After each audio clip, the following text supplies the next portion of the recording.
아줌마, 지금 이 역겨운 냄새는 뭐예요?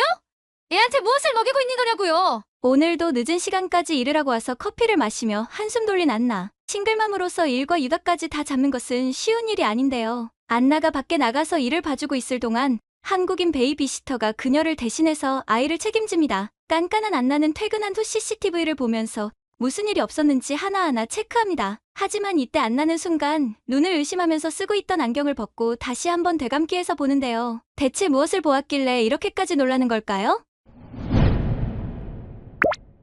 안녕하세요. 저는 독일인 안나 에밀슨이라고 합니다. 저는 이혼을 한 후 4살짜리 아들을 혼자 키우는 싱글맘으로 몇 년 전 홍콩에서 일하다가 다시 본사로 발령나게 되면서 독일 뮌헨으로 오게 되었는데요. 홍콩은 물가는 비싸지만 그 대신 아이를 잘 돌봐주는 동남아 베이비시터를 싸게 고용할 수 있어 만족스러웠습니다. 그러나 독일에서는 그런 베이비시터를 구하기가 참 힘들었죠. 일단 독일에서는 베이비시터를 아르바이트 형태로 하는 젊은이들이 많다 보니 학교에서 베이비시터 교육을 받은 고등학생이나 대학생들이 많이 지원했습니다. 하지만 애도 낳아본 적 없는 어린 친구들에게는 맡기기가 좀 꺼려지더라고요. 게다가 당연한 거지만 임금도 독일인이라 홍콩에서 고용했던 베이비시터보다 훨씬 비쌌습니다. 시급이 비싼 거야 나라와 국적 차이가 있으니 이해하지만 정작 싼 가격에 고용했던 유모보다 시원찮게 애를 본다는 게 마음에 걸렸습니다. 베이비시터를 고용하지 않고 독일의 어린이집에 보내는 방법도 있었지만 어린이집은 아무래도 아이들이 여럿이다 보니 살뜰하게 돌봐주지 못하더라고요. 저희 아들은 몸도 약하고 예민한 편이라 조금 불안해서 그냥 한 사람의 케어를 집중적으로 받는 게 좋을 것 같았습니다. 수소문 끝에 최저시급으로 괜찮은 유모를 구할 수 있었습니다. 중국인인 이 여성은 아이를 키운 경험도 있었고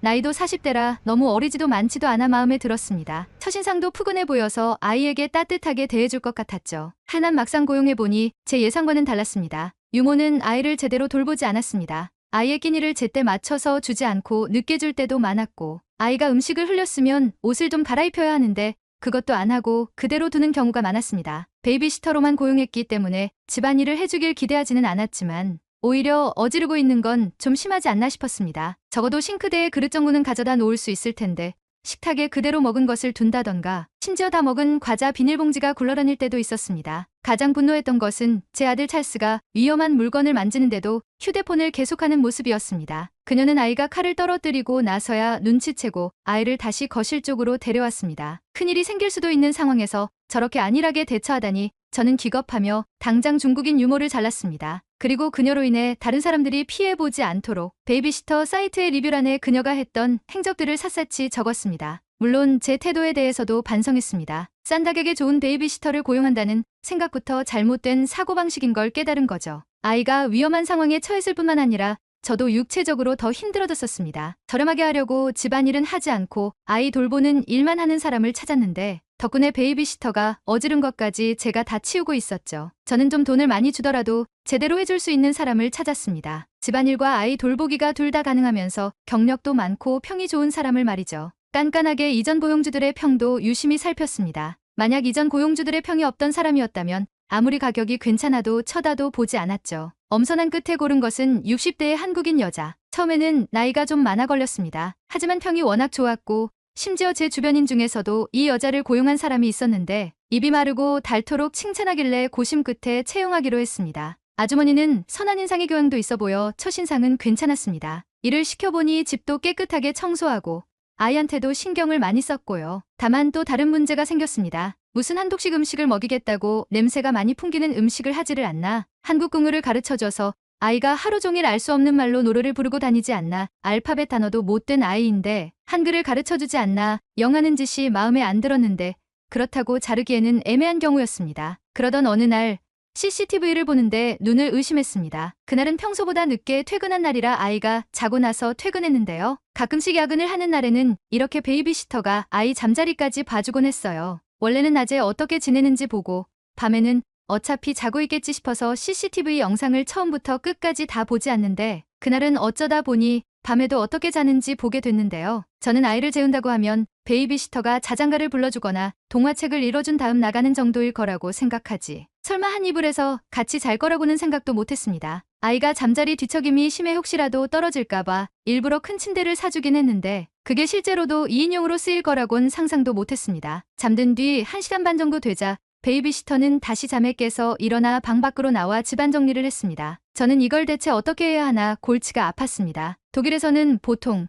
아기 시절부터 부모와 따로 자는 걸 교육시키고 저 또한 그랬습니다. 베이비시터들 또한 같이 자는 경우가 거의 없었기 때문에 당연히 따로 잘 거라고 생각했고요. 그런데 이렇게 같이 자는 습관을 들여버리면 나중에 혼자 자는 게 너무 힘들어져 버릴까봐 걱정되기도 했고, 심지어 같이 자기까지 했는데 이걸 일한 거라고 할 수 있는지 의심스러웠습니다. 고민 끝에 주변에 아이를 키우는 지인들에게 조언을 구했습니다. 그동안의 육아 도우미의 행동과 밤에 같이 잤던 것에 대해서도 말했어요. 그런데 제 지인들의 생각은 저랑 달랐던 모양입니다. 오히려 저보고 외국인 쓰면서 우리 문화에 다 맞추려고 하면 안 된다라고 했습니다. 그게 불만이면 독일인을 써야지 어쩔 수 없는 부분이라고 했습니다. 한국인 아주머니가 함께 잠자리에 드는 건 한국의 문화 자체가 어릴 때는 부모와 같이 잠들기 때문에 한국인 아주머니도 똑같이 하는 거라고 말했습니다. 자기도 동양인 베이비시터를 쓰고 나서 알게 된 사실이라며 원래 동양의 문화 자체가 아기를 따로 재우는 한국과는 다르다고 말했어요. 어차피 5살이 되면 킨더가든, 한국으로 치면 유치원 단계인 학교에 입학해 낮잠 이불을 가지고 다니면서 혼자 자는 법을 배울 텐데 벌써 초조해하지 말라고 했습니다. 그리고 한국 음식의 냄새가 익숙하지 않아서 거슬릴 수 있지만 채소를 많이 써서 독일 음식보다 훨씬 건강하다고 이야기했어요. 그리고 편견을 갖지 않고 먹어보면 생각보다 맛있다면서 한번 먹어보라고 권하기까지 했어요. 저는 인터넷에도 의견을 구했지만 비슷한 의견들이 돌아왔습니다. 저처럼 문제가 있다고 생각하고 잘라버리라는 사람들도 있었으나 반대 의견도 많았죠. 저는 어느 정도 문화 차이를 인정하기로 하고 타협했습니다. 이 정도로 집안일을 잘하고 아이를 야무지게 봐주는 사람은 찾기 힘들었으니까요. 지인들의 조언대로 베이비시터가 만든 음식도 한번 먹어봤습니다. 그전까지는 손도 안 대던 음식들이었죠. 맨 처음 먹어본 건 청국장이라는 음식이었는데 냄새가 거부감이 들어서 처음엔 일부러 코를 막고 먹었는데 생각보다 감칠맛 나는 국물 맛이 괜찮더군요. 무엇보다 아침에 국과 밥을 먹고 나오니 속이 든든하달까요?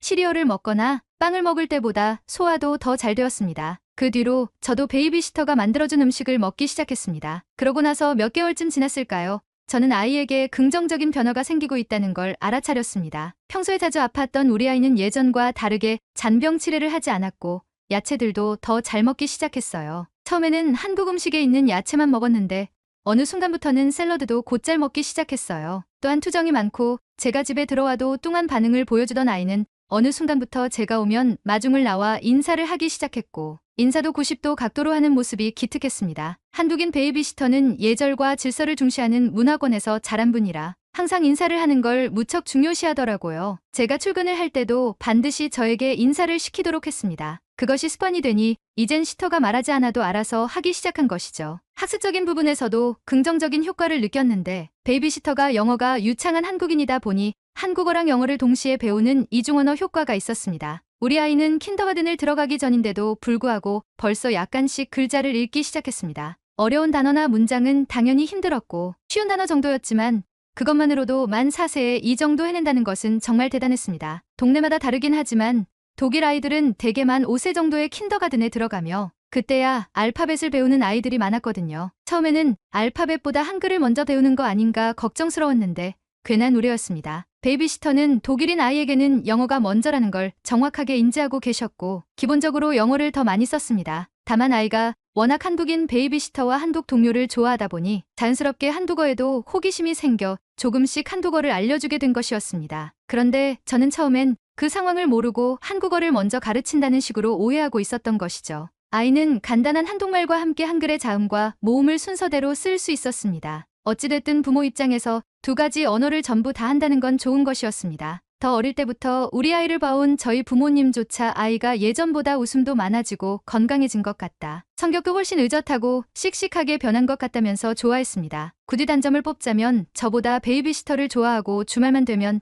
언제 베이비시터가 오냐고 투덜거린다는 점이었지만 그런 일이 생긴다는 건 그만큼 베이비시터분이 아이를 잘 봐주시기 때문이었죠. 저는 다른 문화권에서 다른 유머를 쓰는 게 더 좋을 수도 있다는 사실을 깨닫게 되었습니다. 특히 한국처럼 예의를 중시하고 건강한 음식을 먹으며 밤에 함께 잠을 잘 정도로 애정과 케어를 중시하는 문화권에서 자란 이들의 경우 오히려 독일식 육아보다 더 좋을 수 있다는 생각이 들었어요. 현재 우리 아이는 만 5살이 되어 킨더가든, 한국으로 치면 유치원에 해당하는 교육과정에 들어가 학교에 다니고 있습니다. 그리고 학교에 돌아와서는 여전히 한국인 베이비시터와 보살핌과 사랑을 받으며 몸과 마음이 건강한 어린이로 자라고 있습니다. 혹시 이 사연을 읽는 분들 중에서도 독일에서 베이비시터를 고용하고 싶으시다면 한국인 베이비시터를 꼭 추천할게요. 처음엔 마음에 들지 않았던 한국인 베이비시터에 대한 생각이 180도 바뀐 독일의 안나 씨의 이야기 어떻게 보셨나요? 안나 씨에게 한국 예절과 음식을 더 자랑하고 싶으면 댓글로 남겨주세요. 이야기를 들어주셔서 감사합니다. 따뜻한 이야기가 널리 퍼질 수 있게 구독과 좋아요 부탁드립니다.